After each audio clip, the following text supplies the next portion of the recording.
Thank you to all the witnesses for being here, and to the best. I cannot convey enough how deeply sorry I am for your loss and that the system failed your family and your daughter so much. Ms. Dunn, I'd like to start with you, and just by way of disclosure, my wife does sit on the board of your organization, so I'm very familiar with the work, and we've been supporters since long before then, so thank you for your advocacy on this. We heard Mark Roskamp, the St. Thomas Police Chief, before this committee, and he had said in another session that 58% of those charged in St. Thomas with offences related to intimate partner violence are repeat offenders, and many of those are on bail. You deal with the victims of this. Does a stat like that surprise you, or does that conform with what you understand about the perpetrators of intimate partner violence? Thank you so much for the question, MP Lawton. I think, that goes right in line with what we see here on the ground. And what is even more important maybe to mention is, that doesn't necessarily include all of the women who choose not to report to police, right? And so I think the numbers are not shocking, and Stats can put out a report just came out today and it showed that between 2018 to 2024, IPV charges were up by 17%.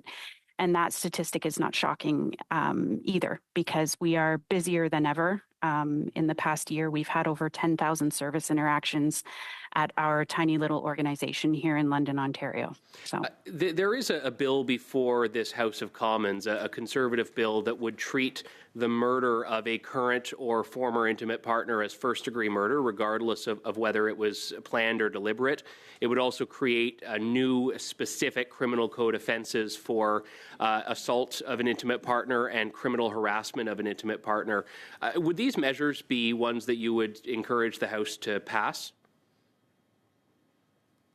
Absolutely, I would. I think that we need to look at those types of crimes individually. I think that when we're looking at intimate partner violence, it is very much a gendered issue, and violence against women is not on a decline. And I think it's very important to look at any type of law or legislation that can support ending violence against women. In your initial testimony, Ms. Dunn, the trauma and pain that offenders being released on bail causes to women, to victims, you mentioned that they have to move oftentimes. What is the process itself like of these bail hearings? Does it respect the women who are dealing with trauma and dealing with these offenses, in your experience? Absolutely not. We have had women who refuse to call the justice system anymore. They call it the legal system, because they feel as if they are not seeing enough justice done. It is very, very much a problem with,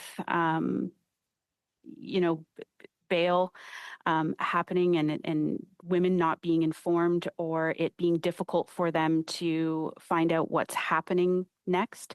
And that's an ongoing issue, and it's organizations like ours, and we're so thankful to have such amazing community partners here in London, Ontario.